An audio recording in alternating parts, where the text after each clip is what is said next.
di setiap langkahmu, kamu awali dengan kata-kata bismillah, nak. Ketika kamu awali dengan kata-kata bismillah, semoga Tuhan selalu menyertaimu. Semoga Allah selalu menemanimu dalam setiap langkahmu. Seenggaknya, nak, ketika kamu salah untuk melangkah, nah di situ sudah ada nilai pahala yang ada di situ, nak. Seenggaknya kamu niatannya adalah kebaikan, gitu, Ya. bukan untuk sebuah keburukan.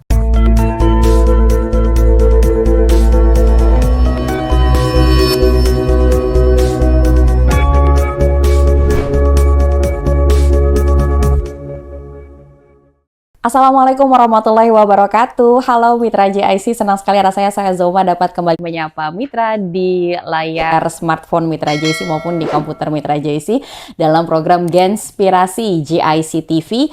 Dan mudah-mudahan Mitra JIC di ruang dengarnya dalam keadaan sehat walafiat dan tentunya dalam keadaan yang tetap selalu optimis dan juga semangat. Apalagi kita Mitra JIC sebagai makhluk sosial yang setiap hari berinteraksi dengan banyak orang, pastinya kita membutuhkan energi baru setiap harinya dan pastinya membutuhkan ketenangan pikiran, hati, dan juga jiwa serta raga untuk bisa terus melanjutkan kehidupan ini.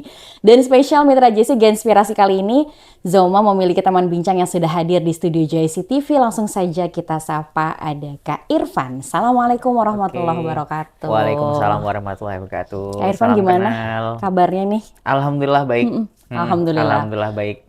Ya. Di tengah kesibukannya hari ini alhamdulillah ya dapat hadir di studio JIC Ya. TV. Boleh sapa-sapa dulu nih Mitra JIC-nya Kak di ruang dengarnya. Oke, hai Mitra JIC, perkenalkan nama saya Irfan dan insya Allah pagi hari ini ya kita bakalan sharing banyak ya perihal tentang anak muda, kemudian kira-kira apa aja yang memang bisa apa aja yang memang kita bisa kendalikan dan apa aja sih yang memang harus kita tinggalkan tuh. Nah, apalagi masalah bersikap bodoh amat gitu ya. Iya. Ada satu hal gitu ya Kak ya, di sosial media seperti kata ketahui itu kayak anak-anak sekarang tuh apalagi Gen Z gitu ya, sesuai dengan programnya juga Genspirasi. Ini banyak yang mereka akhirnya memutuskan untuk memiliki kontrol pada dirinya sendiri. Yes. Karena katanya kalau kita selalu ngikutin maunya orang kan kita nggak bisa nyenengin semua Betul, orang gitu ya Kak betul. ya. Nah ini gimana sih caranya supaya kita tetap pada level bisa menyehatkan mental kita, tapi kita juga tetap sebagai makhluk sosial tuh berinteraksi dengan selayaknya manusia gitu. Bener-bener. Selayaknya manusia ya, pasti manusia itu membutuhkan sebuah validasi, bener gak sih? Karena setiap orang membutuhkan validasi, karena setiap orang pengen untuk tenar, pengen untuk terkenal, apalagi dengan adanya media sosial, itu juga mempermudah mereka untuk lebih dikenal dengan halayak. Tuh. Apalagi kalau misalnya kita memang sebagai anak muda yang melihat influencer, kemudian melihat podcast-podcast, kemudian melihat para YouTuber, mereka dengan mudahnya untuk melenggak-lenggokkan dirinya seperti itu kan, supaya mereka terkenal lah istilahnya. Bahkan kita mudah banget untuk menjangkau internasional, hanya cuma dari YouTube ya, gitu. Tapi di situ mungkin ada batasan-batasan tertentu ya, batasan-batasan tertentu yang dimana memang kita bisa untuk mengendalikannya. Jadi jangan sampai kita juga tertipu ya dengan apa yang ada. So kita udah melihat para influencer, mereka tentunya membuktikan dengan aku memiliki ini ya, seperti mobil balap atau apa dan mobil mewah, kemudian rumah yang gede apa dan yang lainnya. Tapi sebenarnya kita nggak pernah tahu kan apa yang memang terjadi di belakangnya gitu. Jadi banyak yang ada beberapa tren juga nih di TikTok gitu ya kayak kita nggak menceritakan tentang apa yang terjadi di belakang kita, tapi kita as a human tetap terus Betul. berinteraksi. Atau kayak misalkan aman aja nih, oke banget kok, nggak apa-apa kok, tapi kita cry in room, katanya gitu ya kalau anak-anak muda sekarang. Betul banget. Itu gimana sih Kak biar kita kayak supaya bisa mengendalikan apa yang orang lain katakan tentang kita, dan semuanya tuh kan kadang kita perlu filter ya. Nah ini gimana sih Kak supaya kita tetap sehat mental juga ketika mungkin ada interaksi yang kurang berkenan gitu yang kita rasakan baik di lingkungan kerja maupun di pertemanan kita. Oke, kalau misalnya aku sendiri ya, lebih kepada kita itu bisa untuk mensperkan seakan-akan mana sih yang memang benar-benar kita itu bisa menjadi idola kita. Jadi kalau aku itu lebih kepada kita melihat dulu dari sudut pandang mana dulu. Kalau misalnya kita melihat seorang influencer gitu, oh iya dia memiliki banyak apapun yang mereka punya gitu. Tapi sebenarnya kan mereka nggak tahu. Kita contohnya gini deh, ada sebuah kebahagiaan sama ada sebuah kesenangan. Tuh, analogi yang luar biasa. Kalau misalnya kita ngelihat, kita senang untuk membeli mobil. Ketika kita sudah mendapatkan mobil, apa yang terjadi, Kak? Kita akan juga merasakan pusing kan? Pertama, kita pusing juga untuk, oh iya, untuk perawatannya. Itu yang pertama. Oh iya, untuk bayar pajaknya. Iya. Oh iya, kemudian nanti aku takut juga untuk asuransinya gimana ya? Kayak gitu. Jadi itulah perbedaan antara rasa senang juga rasa bahagia. Tapi kalau rasa bahagia ternyata itu diciptakan oleh hati kita. Ternyata nggak perlu kita menjadi sempurna untuk kita merasakan rasa cukup dan bahagia. Iya, betul. So itu penting banget karena sekarang itu banyak banget orang itu butuh validasi, kemudian butuh ketenaran, tanpa mereka juga berpikir, oh iya, kira-kira apa ya yang terjadi nantinya, gitu.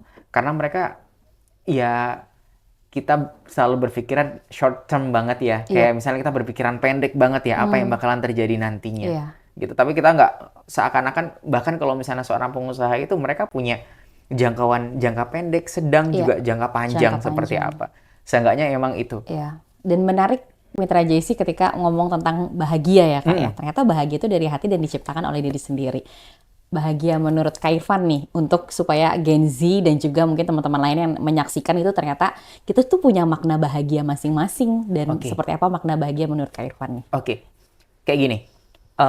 Saya punya analogi yang asik juga sih. Ketika kita emang sudah merasakan gini, bahagia menurutku, aku jalan-jalan ke Amerika gitu. Tapi ketika kita sudah sampai Amerika, maka kita akan meminta untuk, apa ya setelah Amerika ya?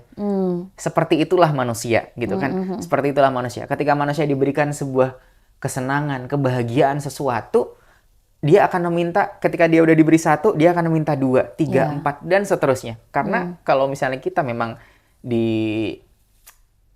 diintimidasi oleh rasa nafsu yang tanpa ada sekat di situ untuk kita bisa merem sesuatu itu, maka seakan-akan kita ingin untuk sesuatu lebih daripada itu. Lebih lagi. Nah, kalau konsep daripada kebahagiaan, coba itmi'nan. Itmi'nan itu rasanya ketenangan dalam hati. Ini kemarin saya sempat diskusi dengan kata-kata itmi'nan. Oh iya, ternyata dalam yang ada di dalam Al-Quran itu adalah itmi'nan.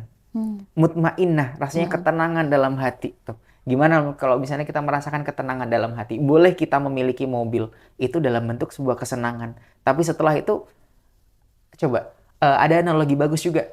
Coba, seperti tukang parkir gitu. Tukang parkir itu punya banyak mobil ya. Punya banyak motor juga ya. Tapi dia nggak merasa untuk memiliki itu. Tapi ketika emang sudah hilang motor, sudah hilang mobil dan yang lainnya, so dia nggak akan pernah, nggak akan pernah ada rasa berat hati.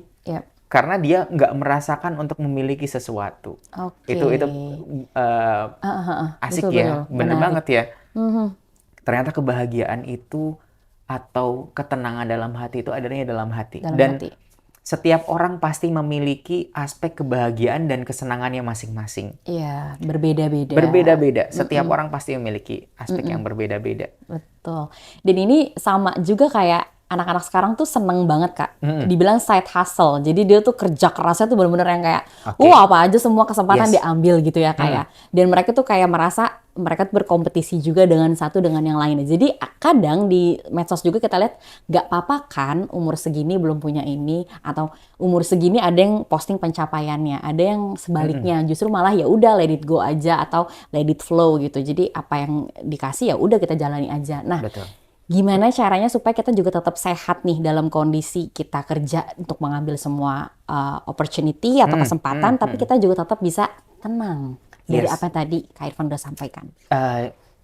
Kalau analogi gini ya, setiap orang itu ada ya, ketika dulu mungkin ketika kita masih muda itu kita memiliki semangat yang membara. Seakan-akan kita bilang bahwasanya hidup ini adalah kompetisi. Siapa yang kuat maka dia yang menang. Tenaga masih oke, waktu masih banyak.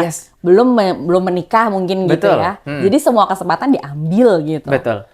Kita tuh mindset kita adalah, oh iya ya, ini adalah kesempatan kita, kapan lagi gitu kan. Sedangkan hidup ini adalah masalah kompetisi. Siapa yang paling banyak kerja, maka dia yang paling banyak dapat duit. Dan itu kan, sedangkan kita juga meninggalkan daripada konsep, oh iya, rezeki itu nggak akan pernah tertukar kok, kalau misalnya emang sudah rezeki kita, kan gitu ya. Nah, kalau kita ngelihat dari hal yang seperti itu, seakan-akan kita ngelihat juga, kira-kira nih, aku mau menganggap ini sebagai aku menganggap hidup ini sebagai kompetisi, kemudian Iya. ketika aku nggak mendapatkan itu, apa yang terjadi? What's going on gitu? Iya, kadang ada yang kecewa juga, Ada yang kecewa, ada yang akhirnya ya udah nggak ngapa-ngapain gitu mm-mm, karena nggak dapet apa-apa juga gitu. yes, Dan putus harapan, bahkan ada yang nggak mengencourage lagi dirinya untuk bangkit gitu. betul, betul banget. Mm-mm. Nah, itu kalau misalnya kita nggak bisa memfilter mana yang Nah, memang kita bisa untuk kendalikan dan mana yang memang kita nggak bisa untuk mm-mm, mengendalikan mm-mm, itu. mm-mm. Jadi kalau ini ya, dari insight-ku ya, ada namanya preditatio malorum. Itu Hmm. cakep banget. Preditatio malorum itu adalah ketika kita itu bisa mengendalikan kayak gini. Kita memang harus berpikiran positif terhadap sesuatu. Yep.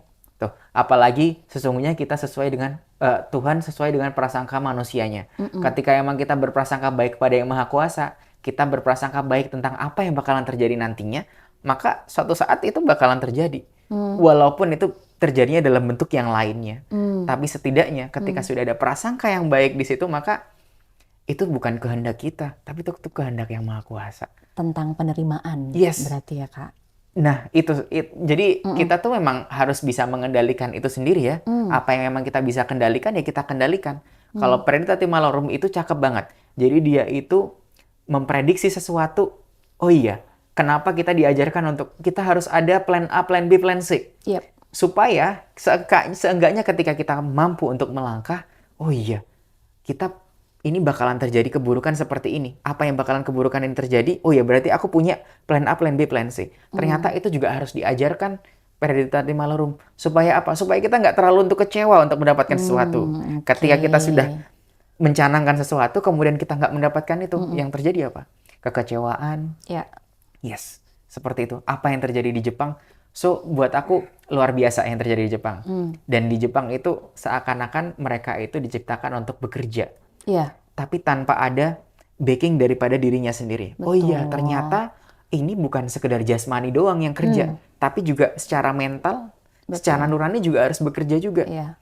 Kita juga harus memiliki juga, itulah kenapa pentingnya aspek agama dalam kehidupan ini. Nah, Supaya seenggaknya kita tuh punya pegangan hidup. Betul. Ketika kita nggak mencapai sesuatu, Iya. oh iya ternyata ini dia. betul. Coba kita analogikan lagi. Dalam umroh atau dalam perjalanan umroh atau perjalanan haji itu, coba kita berdoanya itu apa? Di akhir itu untuk putaran pertama, kedua, ketiga, sampai ke-7, itu selalu ditutup dengan kata-kata Rabbana atina fid dunya hasanah wa fil akhirati hasanah wa qina adzabannar. Coba kamu boleh meminta segalanya. Kamu boleh meminta duit, boleh meminta kebaikan, boleh meminta kesehatan, boleh meminta apapun itu yang kamu minta. Tapi apa coba yang terjadi? Oh iya, ternyata ditutup dengan Rabbana atina fid dunya hasanah. Ya Allah, berikanlah kebaikan kepadaku di dunia dan di akhirat. Sesungguhnya apa coba? Kita tuh menghamba. Seenggaknya kita nggak pernah tahu apa yang bakalan terjadi untuk hari esok. Tapi seenggaknya kita emang pasrahkan semuanya, ya udah, Rabbana atina fid dunya hasanah. Ya Allah, Engkaulah yang Maha Tuhan yang memberikan sebuah kebaikan di dunia dan di akhirat. Maka aku pasrahkan semuanya kepadamu. Dan sesungguhnya aku adalah hamba-Mu. Esensi daripada Tuhan dan hamba itu adalah bukan kita itu mencari seakan-akan kamu datang cuma ada maunya doang gitu. Iya, betul. Coba, yang ada kan kita selalu mengingat Tuhan itu kan kalau misalnya ada maunya doang. Apalagi kalau manusia gitu. Manusia, kamu itu cuma ada maunya doang. Datang ke aku, kalau misalnya nggak ada maunya, pasti kamu ninggalin Lupa aku lagi. juga. Tuh, lupa juga. Itulah sikap maya manusia. Iya. Dan itu tentunya Allah pun sudah tahu akan sikap manusia itu seperti apa. Iya. Gitu. Betul, Yang betul. ada adalah, ya selagi kamu masih hamba, maka ya udah. Iya. Kamu itu masih hambaku, maka datanglah kepadaku. Iya. Dan ada pelajaran lagi Kak tentang escape. Oh gitu. Apa tuh Kak? Coba, escape. Kita belajar tentang escape ya. Nabi Muhammad SAW itu luar biasa Kak. Jadi dulu itu ketika melihat kehancuran yang ada di Mekah dan Madinah, yang beliau lakukan apa? Hijrah ya. Nah, ini yang beliau lakukan. Yang beliau lakukan itu adalah escape, menyendiri Kak. Oh.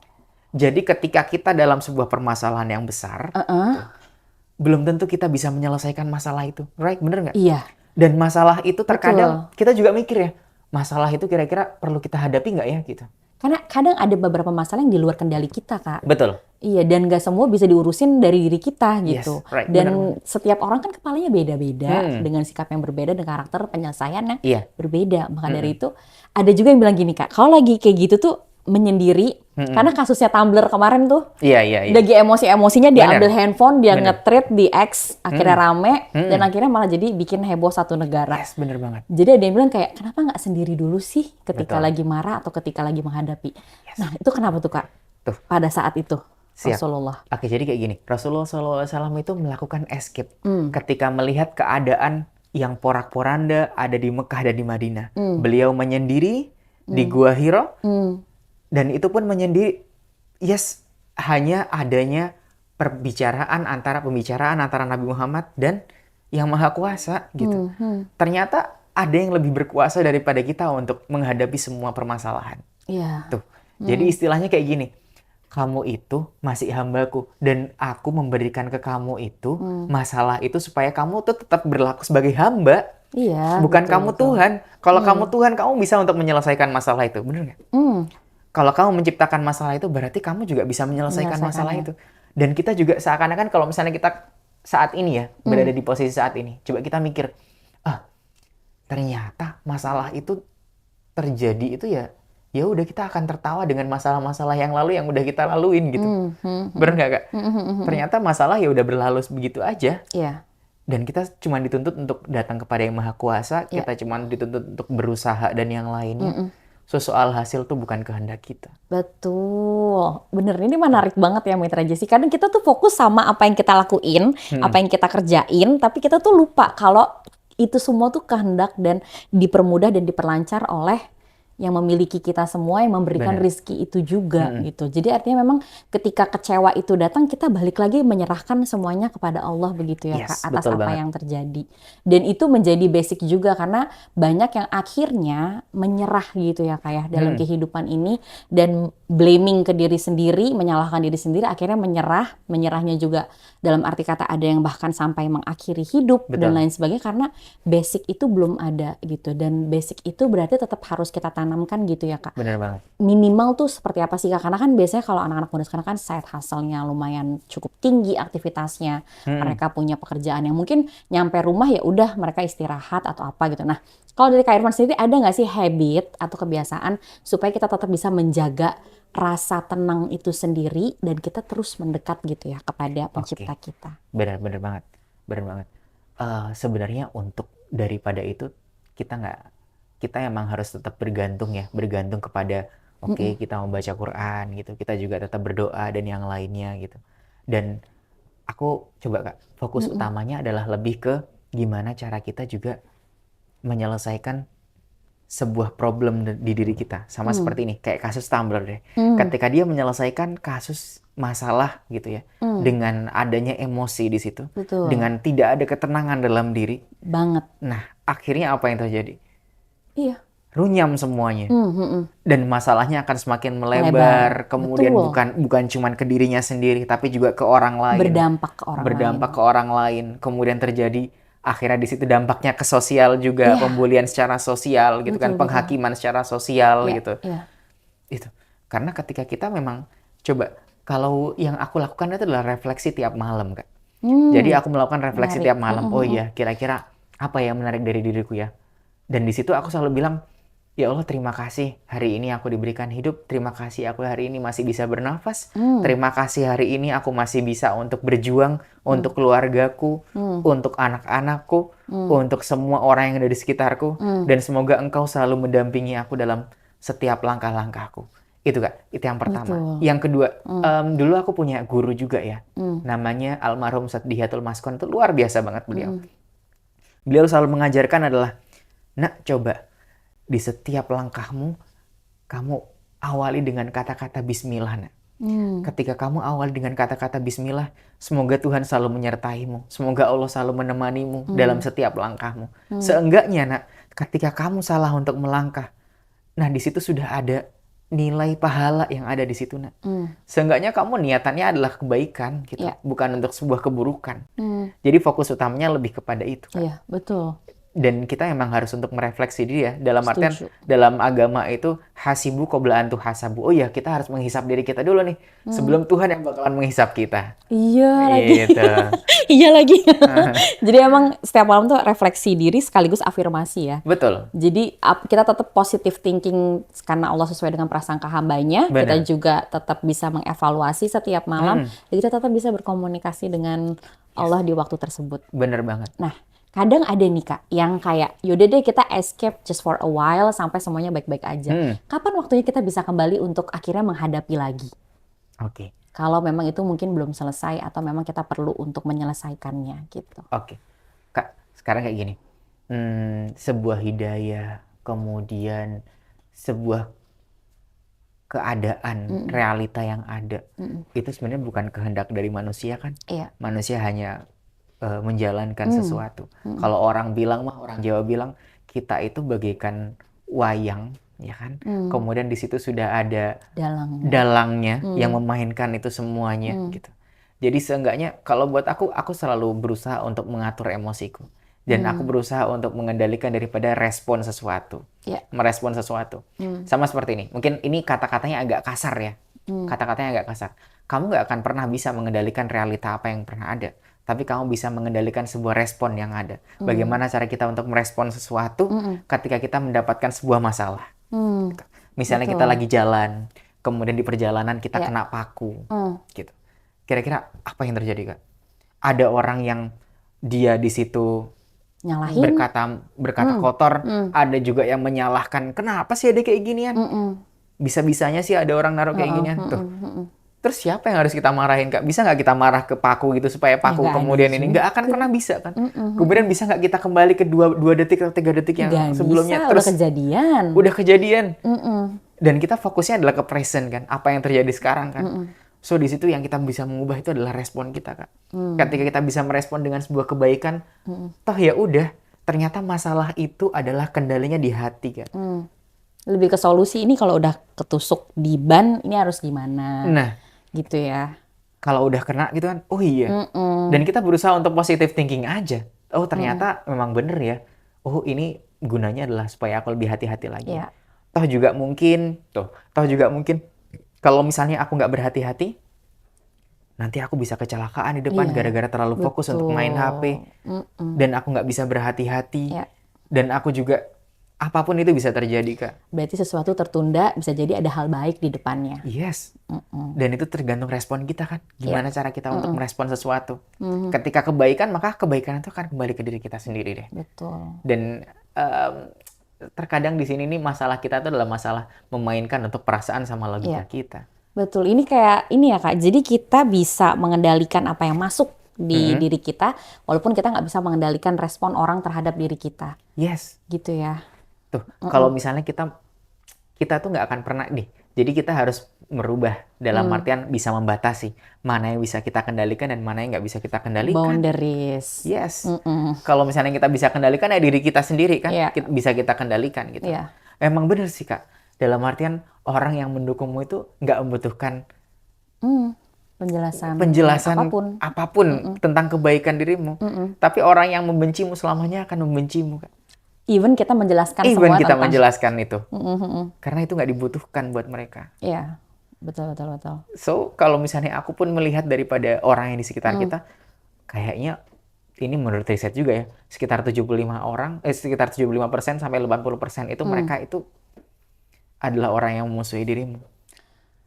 Dan 20% adalah orang yang mendukungmu. So kita fokus aja kepada siapa yang memang mendukung kita gitu. Betul. Daripada kita harus fokus kepada gimana ya cara mengendalikan mereka, orang-orang yang nggak mendukungku gitu. Supaya mereka bisa berubah menerima aku gitu. Yes. Ya sama kita kembalikan titik baliknya kepada validasi itu sendiri. Kita kalau misalnya kita nggak akan pernah bisa mengendalikan semua orang, kita nggak akan pernah bisa membuat semua orang senang terhadap diri kita gitu. Karena itu di luar kendali kita. Betul. Hari ini baik, mungkin besok juga dia bakalan bisa menjadi berubah gitu kan. Apapun itu. Makanya dalam Al-Quran itu apa coba, Kak? Antara kafir dan munafik itu kebanyakan kata-kata munafik, Kak. Daripada kafir. Karena kalau misalnya kafir kita udah tahu tuh siapa musuh kita. Tapi kalau misalnya munafik adalah musuh dalam selimut kita, kira-kira kita bisa membedakan nggak? Iya, betul. Jadi memang kita nggak expect apapun terhadap orang yang memang ketemu di setiap perjalanan hidup kita gitu ya, Kak. Nah, berkaitan juga dengan kebaikan gitu. Kadang kan kita merasa kayak kita udah selalu melakukan kebaikan nih. Benar. Kadang memang ada namanya mungkin sedikit gitu ya di dalam hati kita tuh kayak, kan aku udah baik kok, kamu nggak berlaku baik sih ke Benar. aku. Gitu. Mungkin ada gitu ya kayak. Nah, ini gimana nih kontrolnya supaya setiap kebaikan yang kita lakukan, ya udah kita langsung kayak lupain aja, karena kebaikan itu pasti tadi yang Kak Irfan sampaikan bahwa kebaikan itu akan kembali dengan sendirinya dengan cara yang berbeda. Yes, alright. Kalau dalam agama itu nggak ada karma ya. Tapi kalau orang-orang kan sering bilang itu karma kok gitu. Ketika emang apa yang you tanam berarti ya kamu akan menuai itu kan gitu kan. Ya.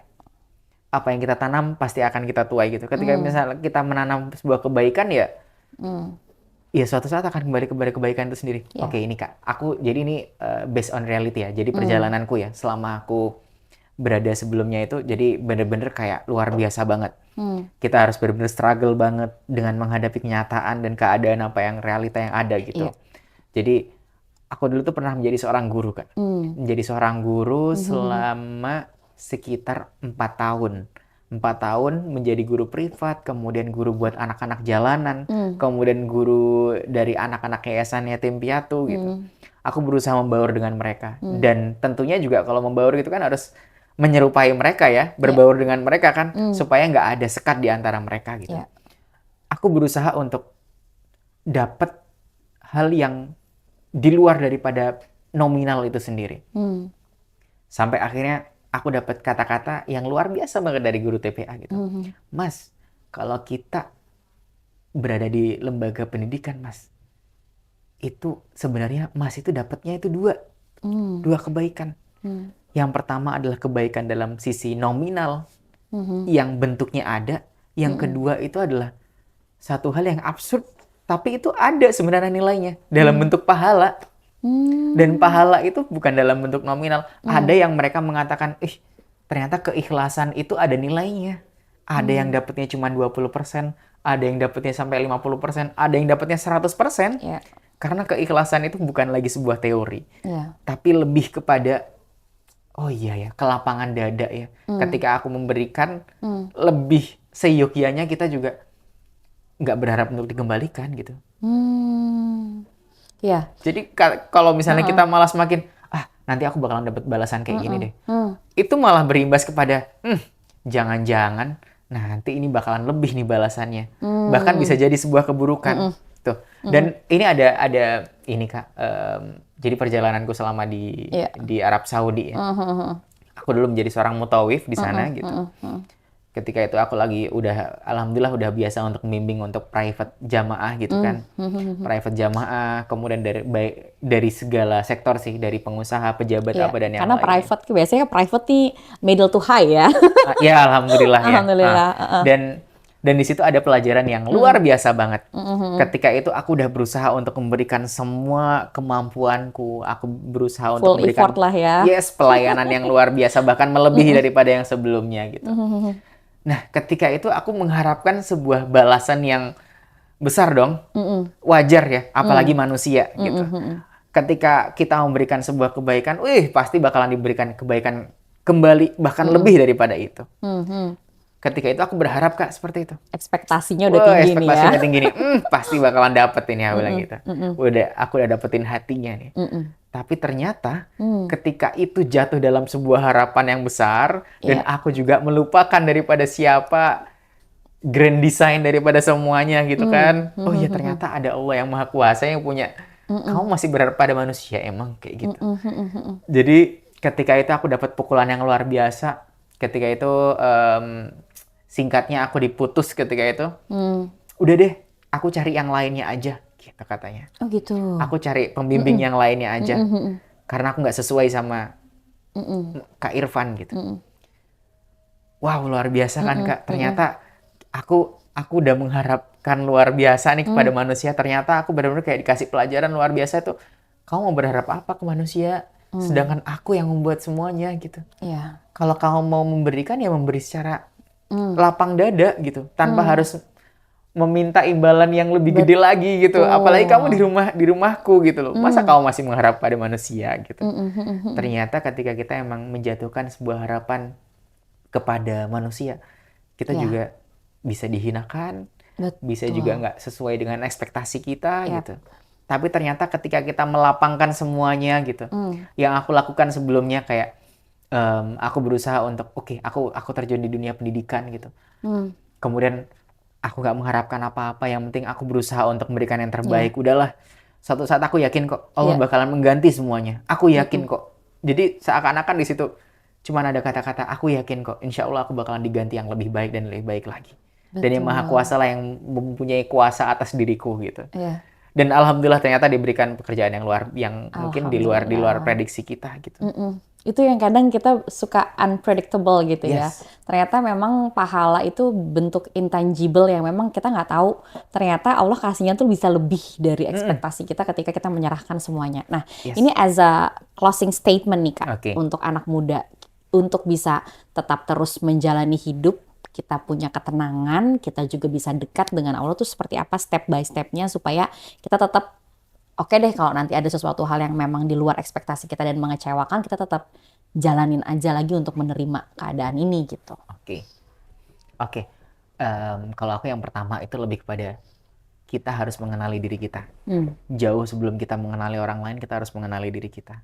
Tentunya kita harus mengenali diri kita dari sisi jasmani dan juga nurani juga kita. Ya. Kalau misalnya kita udah jasmani, ya ketika kita melihat bahwasannya kita sehat gitu, oh ya udah berarti kita emang oke gitu kan.